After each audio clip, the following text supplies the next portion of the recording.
لو أنزلنا هذا القرآن على جبل لرأيته خاشعا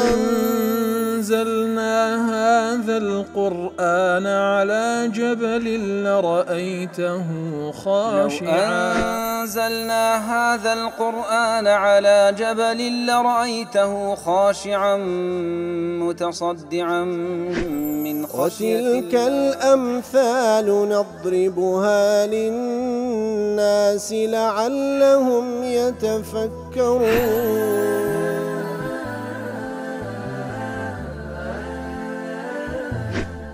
الحمد لله والصلاة والسلام على رسول الله وعلى آله وصحبه ومن والاه. السلام عليكم ورحمة الله. برزان خوشحالم لوانه 786 لوانه كاين تفسير قرآني بيروز بيمو خزمتان بمبستی رضامندی خواهی گەورە سبحانه وتعالى وهیوادارم ئێوەی ئازیز سوودی لێوە بگرن. أعوذ بالله من الشيطان الرجيم. بسم الله الرحمن الرحيم. قال أولو كنا كارهين قد افترينا على الله كذبا إن عدنا في ملتكم بعد إذ نجانا الله منها وما يكون لنا أن نعود فيها إلا أن يشاء الله ربنا وسع ربنا كل شيء علما ربنا عليك توكلنا على الله توكلنا ربنا افتح بيننا وبين قومنا بالحق وأنت خير الفاتحين. بەڵێ خۆشەویستان وەکو لە دووسێ وانەی ڕابردووش لە خزمەت و ئاتە پیرۆزەدا بووین کاتێکەوە ئەو قەومە داوا لە شوعەیب دەکەن عەلەیهی سەڵاتو وسەلام لەگەڵ ئیماندارن لەگەڵیدانە بێنە سەر میلەت و مەنهەجی کوفر یانەوتە دەریان دەکەن لە شار وڵاتەکەی خۆیان ئەوە لە وەڵامدا دەڵێن ئەوە لەو کوناکاری هەدی باشە ئەگەر ئەمە ڕقمان لەو مەنهەجەین گۆبی ئیکراهمان دەکەن ئیجبارمان دەکەن ئەگەر بگەڕێینەوە قەد افتەڕەینا عەلە اللهی کەذبا إن عدنا في ملتكم ئەگەر ئێمە بگەڕێین سەر ئەو میلەت و مەنهەجەین گۆ لە دوایەوە خوای گەورە ئێمەی نەجاتدایە وەکەواتە ئێمە درۆمان لەسەر خوا کرد والعیاذ بالله وما يكون لنا أن نعود فيه لبومان نينا لإستامنا لداهاتو محالة بقرين وسر ملة من هذا كين يقول مقر خوا مشيئتي للسربي كوابود الشوي وكو لواني رابردو باس ما كرد إلا مقر خوا مشيئتي للسربي وسع ربنا كل شيء علما فالوردقارش ما أقادار بها موشتيك على الله توكلنا توكلوا أو فرق بشت بستان ما هرب خوا سبحانه وتعالى ربنا افتح بيننا وبين قومنا بالحق أي خدا أي پروردگار من حكم بدلنوان أي مولنوان أوان بحق وأنت خير الفاتحين أتوزاتي شي تاكترين ذاتي كوا حكم ذكرنوان بند كانت وكل تفسير قاسمي دلي قال الفراء أهل عمان يسمون القاضي الفاتح والفتاح كوا تدلي لأهل عمان بقاضي دلن فاتح وفتاح لأنه يفتح مواضع الحق لبروي جيغا كياني حق أو دكاتوا بابلين درجاي حق أو دكاتوا يتر ربنا افتح بيننا وبين قومنا بالحق واتا بوزماني بك وأهل عمانة كواتا افتح واتا اقضي واتا خويا قضاوت بكلنوان ايما ولنوان اوان بحق وأنت خير الفاتحين أي خير الحاكمين ساكترين ذاتك وحكم دكي فلا تغلب الظالمين وإن كثروا والله أتو ذاتك وتساكترين ذاتي كحكم لنوان بندكان دكي هەرچەندە زاڵمەکان زۆر بن بە هیچ شێوەیەک ئەوان مسەلەت ناکەیواتە سەرکەوتن بەشیوان نادەی فلن تغلب الظالمين وإن كثروا على المظلومين إذا استفتحوك کاتێکەوە ئەگەر داوای نەسرەت لە تو بکەن مەزلومەکان هەرچەندە زاڵم زۆر و بەقووەت بی خوایە ئەوان بەسەر نایەخی وەکە تەفسیر سعدی دەڵێ وأنت خير الفاتحين وفتح تعالى لعباده نوعان أو فتحي كلبو بندكاني أو نصرتي كلبو بندكاني دنيري دلي دو نوعه فتح العلم يتبين بتبيين الحق من الباطل والهدى من الضلال كواتا دو فتحة كلبو بندكاني دنيري دو نصر يكم فتح العلم أبيش أويكوا حق باطل لبود زداد كاتو لبيش سابي واتا أو بصيرتي بيدا بخشي أو تساوي دلي بهيزك حق باطل بيليك زيادة كاتو هدايته ضلالته هدايته قمراي ليك زيادة كاتوا ومن هو من المستقيمين على الصراط ومن هو منحرف عنه وهذا فيش سابي رونو آشكراك واتشيل الصراط المستقيم تشش انحرافي كرديا أو فتح علمية فتح دوام فتحه بالجزاء وإيقاع العقوبة على الظالمين فتح دوام بويكا بجزاء وبسزادانا وكوازال مكان سزادات عقوبان دا والنجاة والإكرام للصالحين وارها كسانش صالح كردوتساك خواهي يقول النجاة دا وريزيان ليدني كواتا أودو نوعا فتحيه فتحيش علمي وكواتساوي ضلي أو كسب قوتك حق باطل بيلك زادكاته وفتحيش جزائي وكوا أوي ظالم أخواي يقول عاجلا أم آجلا انتقام ليدكاته أوي مظلومة ولسر حقيشة أخواي يقول بسري ديخي فسألوا الله أن يفتح بينهم وبين قوم بالحق والعدل يتلوان داواذا كان كوا لبروردگاريان داواذا كان ك لنوان لنوان قوم كان أخواي يقول حكم بحق بكاتا هاد بحقش دكا وأن يريهم من آياته وعبره ما يكون فاصل بين الفريقين وها أو هند آتو أو هند عبرتي النشان بدا بويكوا هردو فريق بيليك زياب كاتكوات هم فتحة جزائيك هم فتحة علميك وكباسك لا معاش تفكر ذلك أي يا قومي إذا قررتم إخراجي من أرضكم ضلي واتشعيب عليه الصلاة والسلام بقوم كيدلي معناه آتك واتشعيب بقوم كيدلي أجر بريار تاندا إما درب كان لسوية كي خوتان وأيمان داراني كوالي قلم دانا أجر بيتنا قرين وسر منهجوا دين كينجو فإننا نعلن لكم ثباتا على ديننا كوات إما إعلاني دكن إما ثابتين خوراقرين لسر دينا كي خومان ورفضنا الدخول في ملتكم ورفضي أوجدكين كوابهيش شويك بيننا وملة دين كينجو وبيننا وبينكم الله لنوان مولى نوان جو شيء يحكم بك الله أو ذاتك ووسع كل شيء علما أقداري هموشتك علم به مشتك وقدرته دا صلاة شي بصر هموشتك داهي أو ذاتي حكم لنوان ماندك فإن مكنكم من إخراجنا أجر خواي قول أو دستتان بداتي أو دا صلاة تان بداتي كوا إيما دربكن وهو العليم بنا وبكم لكاتك دا خواي قول أقدار بإيما وبنقو فلحكمة يفعل ذلك تاك دزاين أجر خواي قول دا صلاة تشتان بداتي وكبتوان إيما دربكن ها ديار حكمتي شتي دا وإن لم يمكنكم أجر أو إمكانية تشتان بيردا فهو لنا منه نصر عليكم لو حاطوا نصرتك لنا إخوة ولا بو إيما فدبروا ما شئتم وافعلوا ما شئتم ديتيدا كان بيكن ستخطيتوا بيلانك دايدا بيكن وتيدا كان بيكن فإنا عليه وحده توكلنا برو إيما تنهى توكل من لسر أوزاتيا وهل ودله إن شعيبا عليه السلام يعلم علم اليقين شعيب عليه الصلاة والسلام بيقين ودزاني أن الحق هو ما عليه هو والذين آمنوا به بيقين ودزاني حق شيء أو حقيقة أو بخوي بإيمان داران لسريدانا وأن قضاء الله جل جلاله لا بد أن يكون بنجاتهم ونصرهم على قومهم ويقيني شواء كوا قضاء وقدري خواي قبر أوي كوا لعاقبة هردبي أوان نصرت بدا لبروي صاحب أو حقنا كخواي قبر نارديتي لأن الحق بجانب لكن الأدب مع الله في الدعاء بالفتح يقتضي تقييده بالحق مع ما في هذا التقي من إشعار للخصم بأن الداعي لا يدعو ربه بينصر الباطل على الحق بل يدعو بينصر الحق على الباطل ولو كان الحق بجانب خصمه كاتلير ذا لو دفرمي ربنا افتح بيننا وبين قومنا بالحق وأنت خير الفاتحين دليل أو دعاء لبيش ساوي أوان دكا إما مصرين لسرعوا حقي للسري داينا إما مصرين لسرعوا حقي للسري داينا لأخواي قورج دبارينو خوا لنوان إما ولنوان مقابلة كمان لنوان خصمة كمان خوا بحق حكم بدي كوات أجر حق لا أويش أخويا بسري بيخي يقيني شواك وحق لا خويتي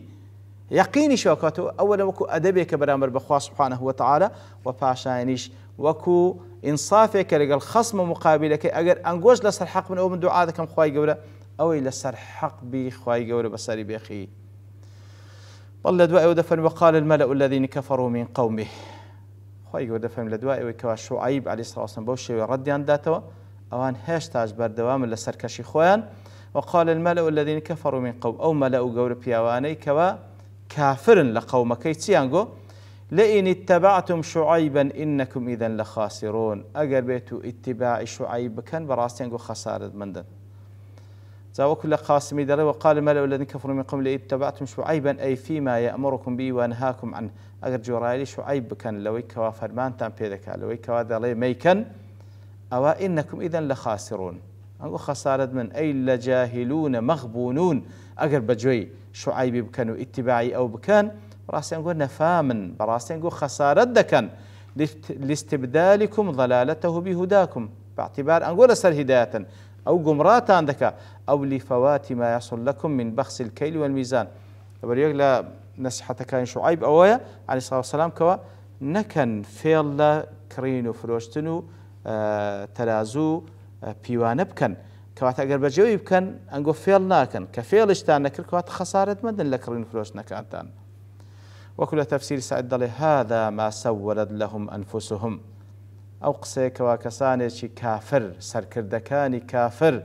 بأتباع كاني خويان دلينو ياخذ رول إيمان دارانج دكن دلين أجر بتشو جوراي شعيب بكن أو أنقول خسارة مدن طلعوا هذا ما سولت لهم أنفسهم أو براسي أو نفسيا أو قناعتي لو دروس كردينا أن الخسارة والشقاء في اتباع الرشد والهدى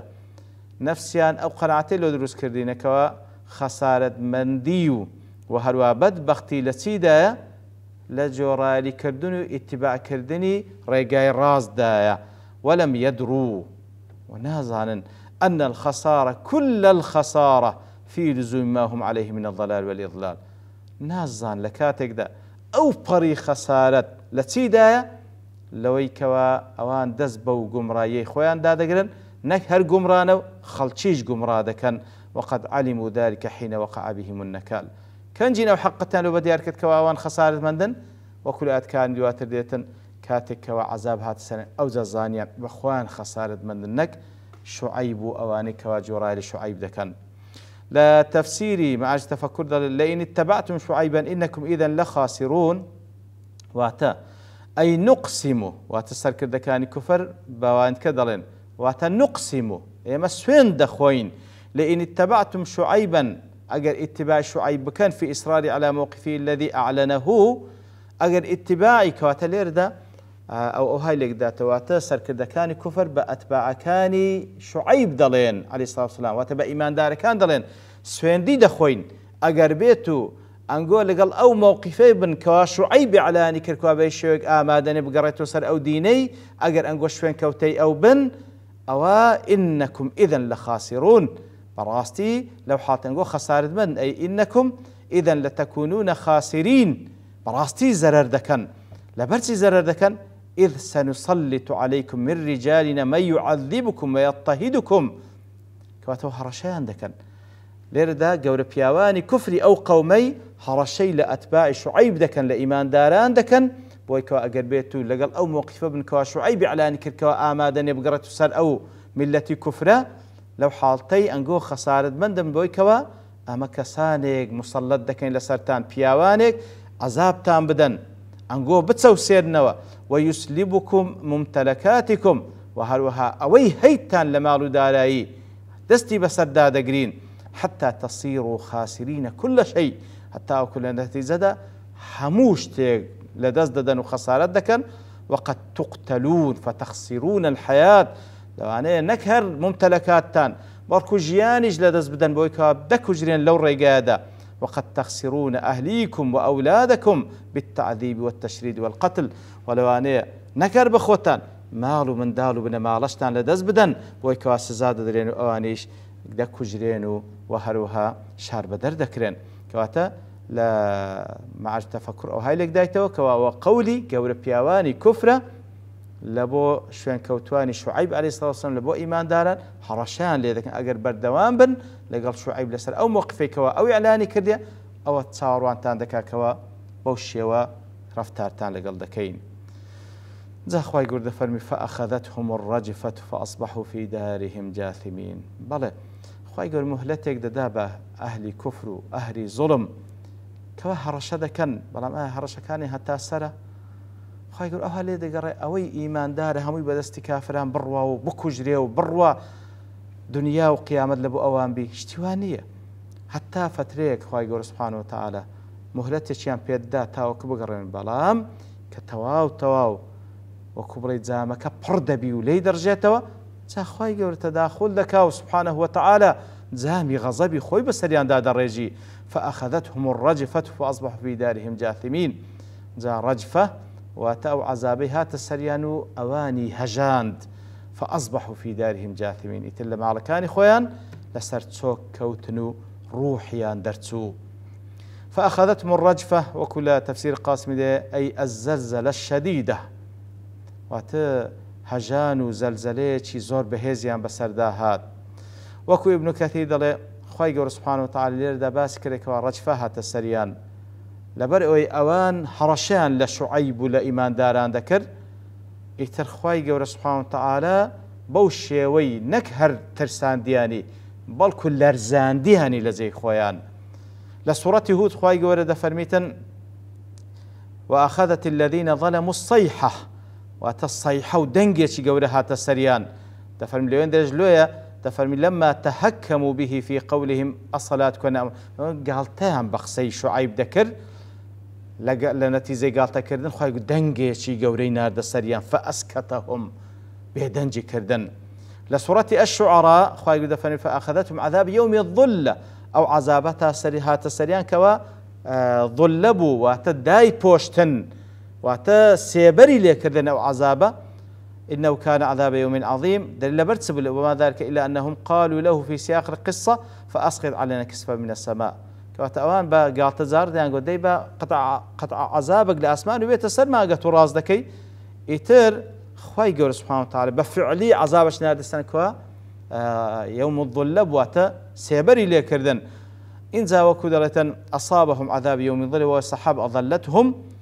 أو عذابهات السريان وكبل هوريك سيبري ليكردن فيها شرر من نار ولهب الشرارة آقر لبويان دهات ثم جاءتهم صيحة من السماء أوزل آسمان هاوار دنجيش قورهات ورجفة من الأرض شديدة من أسفل منهم وزويج لجير بيان لرزي كواتا بوسي شوي كوخاي يقول لوسي سورة باسكريا فعلا هرسك اجتمع عليهم أو بلا هورا كبربو العذاب سيبري لكردن وهروها دنجيش قور الأسمان ولا جرز بيشيان زوي لرزي فزهقت الأرواح الروح يعني لنتيجة وعذاب درتو وخمدت الأجسام أو جسمو أو كليشيك وهر حرشان بيذكر هر كفريان بيذكر خمدت الأجسام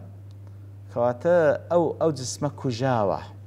حيزي بينما سبحان الله فأصبحوا في دارهم جاثمين أي ساقطين ميتين لسبينان كدل مالكان خوان بمردياتي لا ينتفعون برؤوس أموالهم ولا بزوائدها إتر نمالكان بكالشيان هات نقوة دا صلاة كيان بلكو جاثمين وكو لا تفسيري مع التفكر أي لاصقين بالأرض على ركبهم ووجوههم كواتا بوشي ويدا فرمي جاثم أويكوا لسرتسوكو نيوتوانيش دقات عردي وكو كوسوز دبردن خواهي قولا اگر آمادان ابو باستعداد وبا إرادة حر خوي سوز دبا خواهي قولا ناسار كر بعذاب كروح ينشيشا لسرتسوكو لسوز دمردن ملازمين أماكنهم هلكا ميتين لا يبرحون يتلو زيقا كوتن كوا فخر الشانازي وتكبروا كفر يعني تيدا ذكر خواهي قولا بوشوي عذاب نار السريان إنزا خواهي قولا دوات كي دواتريش تعقيبا لسر عذابك كان عيني دفرميتن بلام لبر توابوني كالدوستين ببشتواني خواهي قولا لواني داهتو دينو وخزمت آياتك عينتر وصلى الله وسلم على نبينا محمد وعلى آله وصحبه أجمعين وآخر دعوانا الحمد لله رب العالمين. لو أنزلنا هذا القرآن على جبل لرأيته خاشعا أنزلنا هذا القرآن على جبل لرأيته خاشعا أنزلنا هذا القرآن على جبل لرأيته خاشعا متصدعا من خشية وتلك الأمثال نضربها للناس لعلهم يتفكرون.